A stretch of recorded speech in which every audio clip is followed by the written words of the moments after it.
Today on Drawbli, Abby is drawing. A girl. Click that subscribe button if you're new around here. And comment below with ideas of what we can do to improve as artists. I really thought there was going to be something else after a girl. No, but it's that was just just a girl. It's like Beauty and the Beast, where they're like, a girl is in the castle. Ooh. Also, if you're creating some cool art, share it online with the hashtag Drawbli. We would love to check it out. Yes, please. Were you doing some cropping there to kind of figure out how you wanted to crop this image? I was. So if you haven't been around here before, Ben and I are documenting our art journey, and we're currently embedded in a course by Ahmed El-Duri. We're so deep in it. We're so into this course. Embedded, deeply embedded. And in this assignment, it begins by having you crop your reference photo in a aesthetically pleasing way. It's not the focus of this particular lesson, but I did apply it to the start of the lesson. It was a really unique way of cropping, where essentially he made 3 different types of crops. Time to crop this image. One was a tall one, kind of like a bookmark. Another one was like very widescreen format, and then the other one was just a square. And then he like faded them all out, and he used like the average of that to kind of figure out. I was like, whoa, that's such an interesting kind of methodology to crop an image. Yeah, I feel like there's so much to that science of cropping an image that I've barely touched the tip of the iceberg on, and I'm excited to learn more about.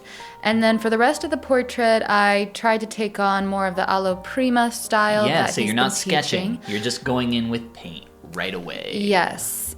Which is, in my opinion, a lot harder.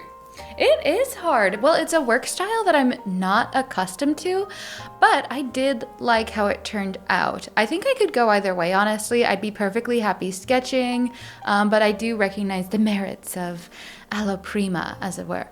I think just laying in for myself some simple lines that kind of just block out general landmarks of, hey, this is here, so that I can get like the big shapes down first is the best method for myself.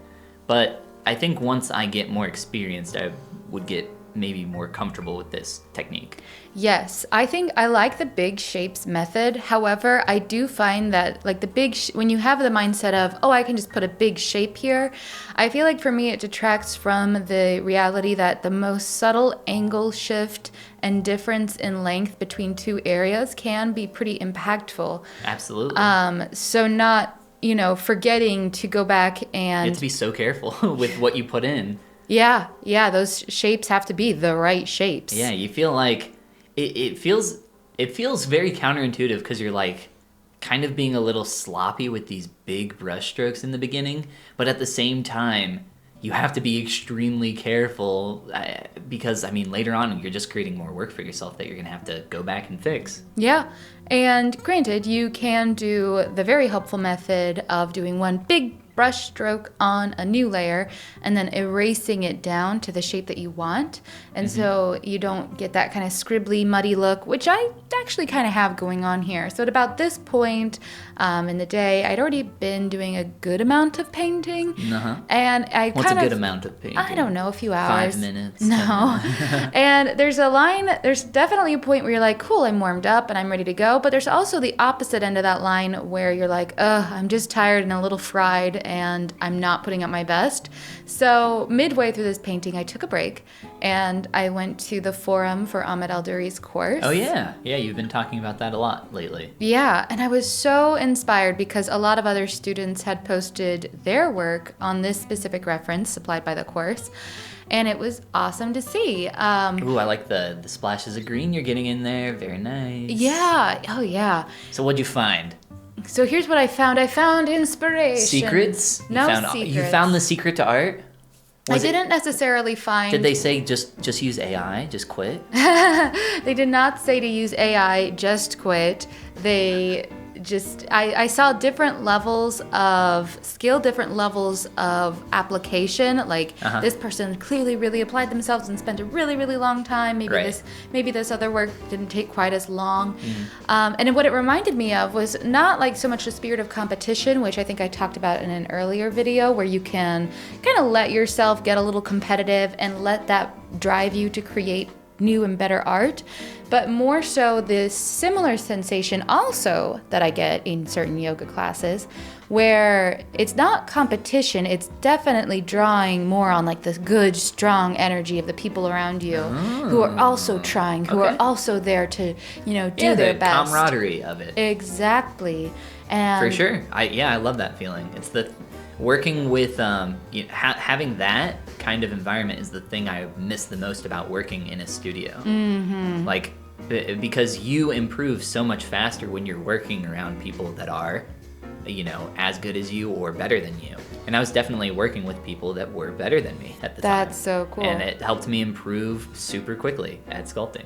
Wow. Well, hopefully we too can find an environment or continue to find environments that push us to become the better versions of our artistic selves. Gotta make that Drawbli Discord community. Oh, yeah. Something. So invite all of the people here that are so much better than us so that they can inspire us to continue improving. Yes, that would be super cool. I would love that. I love a community of like-minded folks. Speaking of like-minded folks, we are ramping up to try our first outing Oh yeah. with the Cincinnati This Urban weekend. Sketchers. Yeah, there's some. There's a few different drawing and painting groups in the general Cincinnati area, and one of them I think is called like Bourbon Sketchers, and they go out to bars and they hang out and draw.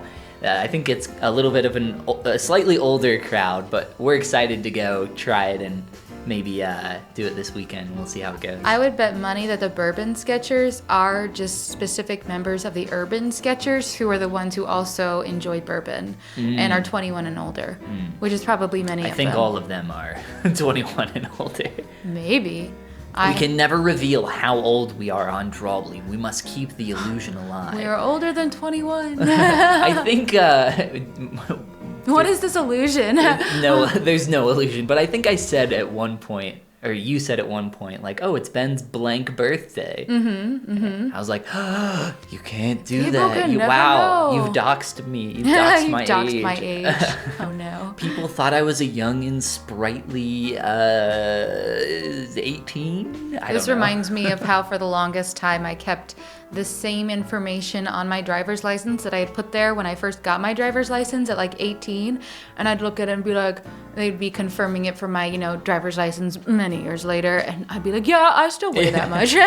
So not true.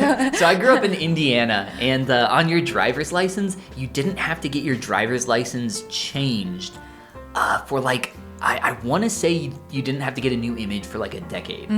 So I got my temps when I was 16. I was 16 years old, looking like a freaking babby. Aw. And that was my driver's license for like 8 years until I moved to Kentucky. So I was dating myself a little here. So I was like 24, and my driver's license was a picture of me when I was 16. Oh my gosh. You'd go somewhere and like buy some alcohol, and they'd be like, let me see your ID, and you hand it to them, and they look at it, and they look at you, and then they just kind of squint really hard. Yeah.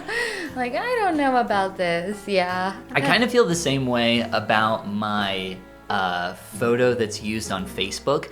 I never use Facebook, and because of that, my profile picture on Facebook has been the same for, oh God, I don't even know at this point, over a decade. And now I'm like, oh man, I should update that. That doesn't look like me anymore. Oh no. It's been over 10 years since I used to dye my hair bright fire engine red. And that is my Google profile picture, nice. which granted does not come up often in most formats. Also, yeah, I use the same photo as well. Yeah. Of you. Of me, but in with my fire engine red hair. Of me, the same old photo for Google. Yeah. Oh man. Profile pictures, am I right? Wow, this has evolved a lot during the last few minutes. I like how you're going through with the hair and creating these quick zigzag brushstrokes and then erasing over top of that. I know that's been a technique that we've been kind of talking about, and it seems so obvious when you talk about it. You're like, oh yeah, create a big brushstroke and then erase what you don't want. But once, I mean, it's not intuitive. It's not something that I had done a ton, but now I do it a lot more. Yeah, I like that method. I'm getting a lot more comfortable, like from a digital framework of like using layers, but not like crazy amounts of layers. Just like, oh, I want to work on this new shape in this area. I'll make a new layer and then be really a lot better about merging it down and not keeping it as like a million separate layers so I can go back and fuss over everything a million times. Yeah, I think for like a really large, in-depth illustration, something that was going to be like highly polished, you would probably want to keep your layers a lot more clean. But for something where we're just painting portraits in a couple hours, probably not. No. I pretty much merge all my all my layers down as I go. Yeah. So like I create a new layer, draw a little, merge it down. I think that's a pretty good workflow. Very solid. Because then you can play with that shape that you just created. And not have to worry about messing up what you've already created before. I love the splashes of paint around the eyes. I love the little freckles on the nose. Thank you. I mean, the shapes in the face are overall just really, really good. Oh, thank you. My goal was to try to keep brushwork present.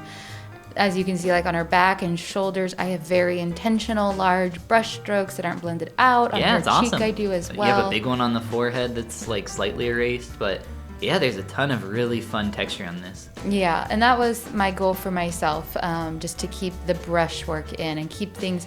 Now, looking back, maybe I would have like blended things out a little bit more just to emphasize like focus being just drawn to areas where maybe I kept it like sharp with sharper edges. So if I could have blended out the cheek more, that would have maybe drawn more attention to the eyes, that kind of thing.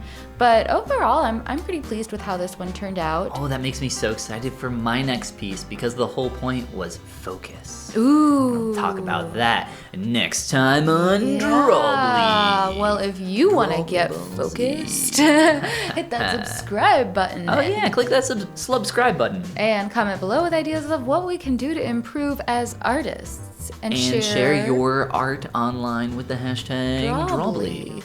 And this is the part where we say goodbye. Goomba. This turned out so good. Wow. Like, this is awesome. I love that face. Thank you. Thank you, thank you, thank you. A+. I like your face. Oh. You're welcome. Well, hello. Well, hello.